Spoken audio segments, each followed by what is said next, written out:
The sun dipped below the horizon, casting a golden glow over Marlin Cove as our group prepared for the ultimate diving expedition, unaware that the ocean's dark secrets were about to turn our adventure into a nightmare.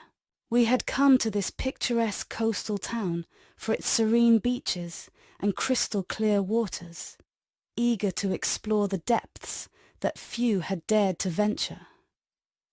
Our team consisted of 5 close friends, each of us seasoned divers with a passion for the unknown.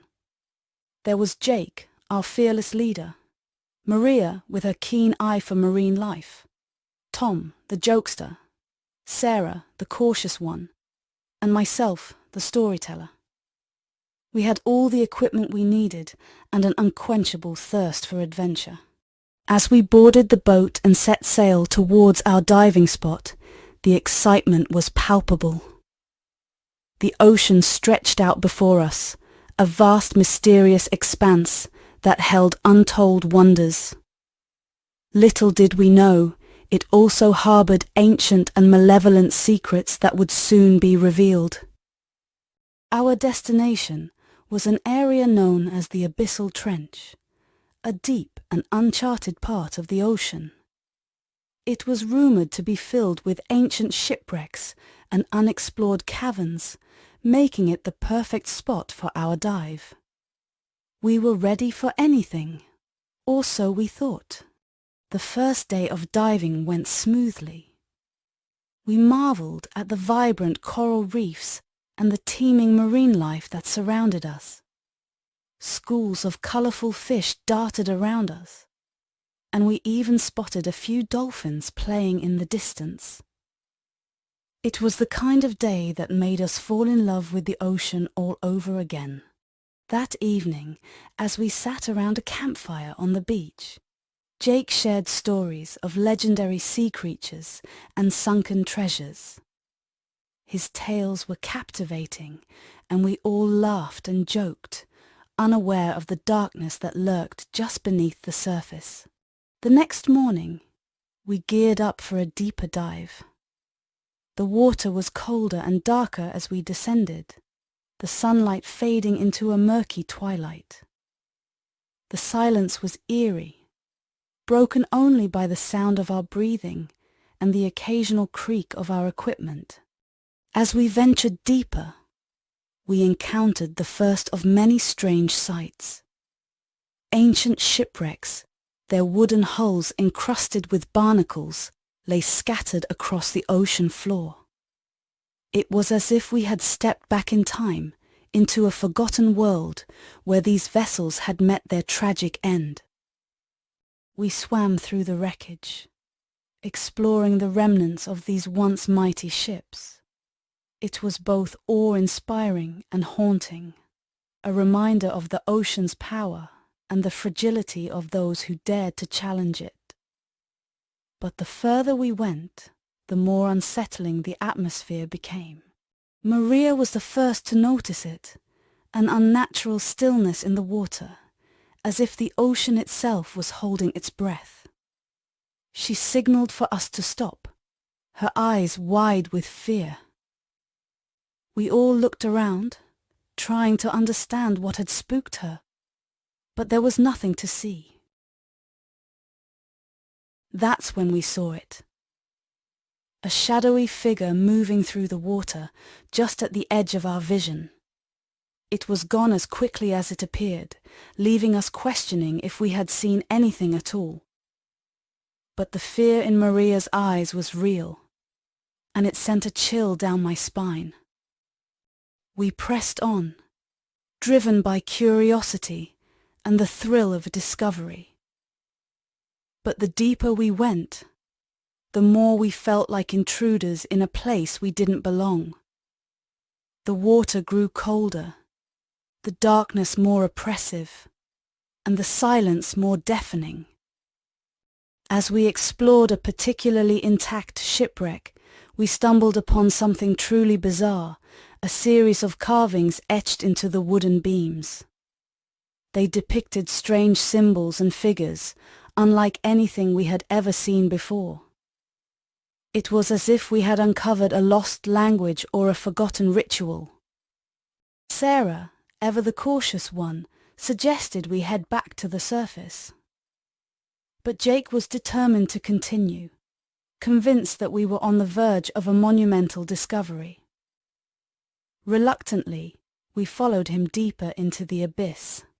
The deeper we went, the more unsettling the carvings became. They grew more elaborate and menacing, depicting scenes of chaos and destruction. It was clear that whoever had created them had been driven by something dark and malevolent. As we reached the bottom of the trench, we encountered the most disturbing sight yet.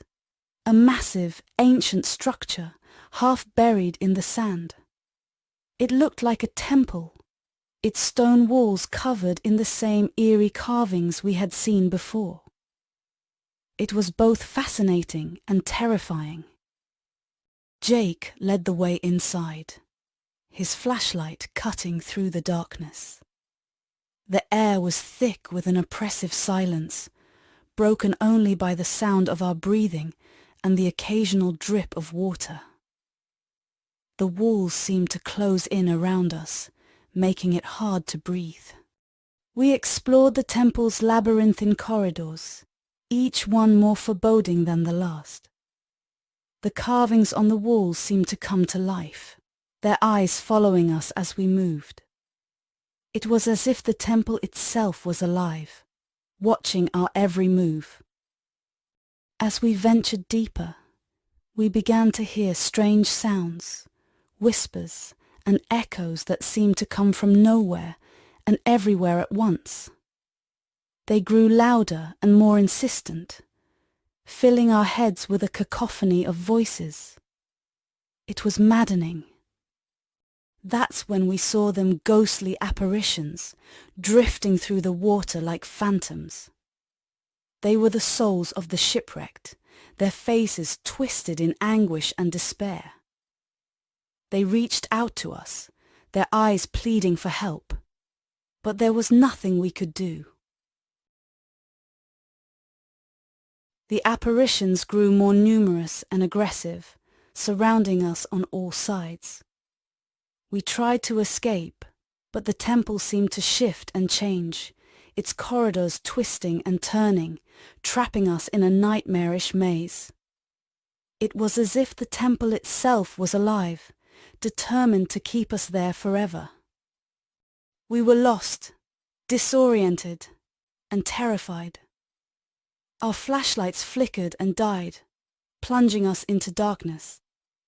We clung to each other, our breaths coming in ragged gasps as the whispers grew louder and more menacing. It felt like we were being watched, hunted by something unseen.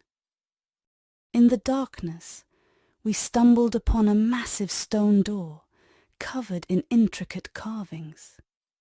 It seemed to pulse with a malevolent energy, as if something ancient and evil was trapped behind it. Jake, driven by a reckless curiosity, insisted we open it. Despite our protests, he managed to pry the door open, revealing a cavernous chamber filled with an eerie green light. At the center of the chamber was a massive pulsating orb, radiating a palpable sense of dread. It was unlike anything we had ever seen. As we approached the orb, we felt a force pulling us towards it, compelling us to touch it. It was as if the orb was alive, drawing us into its malevolent embrace. Jake reached out and placed his hand on the orb, and in that moment, everything changed. A blinding light filled the chamber, and we were thrown back by an unseen force. When we regained our senses, the apparitions were gone, replaced by a feeling of overwhelming dread. It was as if we had awakened something ancient and evil, something that had been waiting for centuries. We fled the temple, desperate to escape the horrors we had unleashed. But the ocean itself seemed to conspire against us. the currents growing stronger and more violent. It was as if the ocean was alive, determined to drag us down into its depths. Our ascent was a nightmare, the water growing colder and darker with each passing second. We could feel the malevolent presence closing in on us, a tangible force that threatened to engulf us. It was as if the ocean itself was alive, determined to consume us. When we finally broke the surface, we were greeted by a raging storm. The sky was black, the wind howling, and the waves towering above us. Our boat was nowhere to be seen, and we were left clinging to each other, adrift in a sea of chaos. We managed to find the remnants of our boat, battered and broken by the storm. We climbed aboard, our bodies bruised and battered, and huddled together for warmth and comfort. But the malevolent presence was still with us, a constant reminder of the horrors we had unleashed. As the storm raged on, we tried to make sense of what had happened. We spoke in hushed tones, our voices barely audible over the howling wind. It was clear that we had disturbed something ancient and evil, something that would not rest until it had claimed us all. We took turns keeping watch, our eyes scanning the horizon for any sign of rescue. But the storm showed no signs of letting up, and the ocean seemed determined to keep us in its grasp. It was a fight for survival, and we were losing. Days turned into nights, and the line between reality and nightmare began to blur. We were exhausted, both physically and mentally, our bodies weakened by hunger and thirst. The malevolent presence grew stronger, its whispers more insistent, driving us to the brink of madness. We began to see things, shadows moving in the water, ghostly figures drifting through the fog. It was as if the ocean itself was alive, watching us, waiting for the right moment to strike. We were trapped in a never-ending nightmare, with no escape in sight. Our supplies ran out, and we were left with nothing but each other and the lingering sense of dread. We clung to the hope that rescue would come. But as the days wore on, that hope began to fade. The malevolent presence grew stronger, its grip tightening around us. Jake, once our fearless leader, was the first to succumb. He was driven to madness by the whispers, his mind unraveling under the weight of the ancient evil we had awakened. He raved and screamed, his eyes wild with terror, until he finally slipped beneath the waves, lost to the abyss. One by one, my friends fell victim to the malevolent force. Tom, Maria, and Sarah, each meeting their own tragic end. I was left alone, the last survivor of our ill-fated expedition, clinging to the remnants of our boat as the storm raged on. The ocean roared with fury, the waves crashing over me, threatening to drag me down into the depths. I could feel the malevolent presence closing in, a tangible force that sought to claim me as its final victim. I fought with everything I had, determined not to succumb to the same fate as my friends.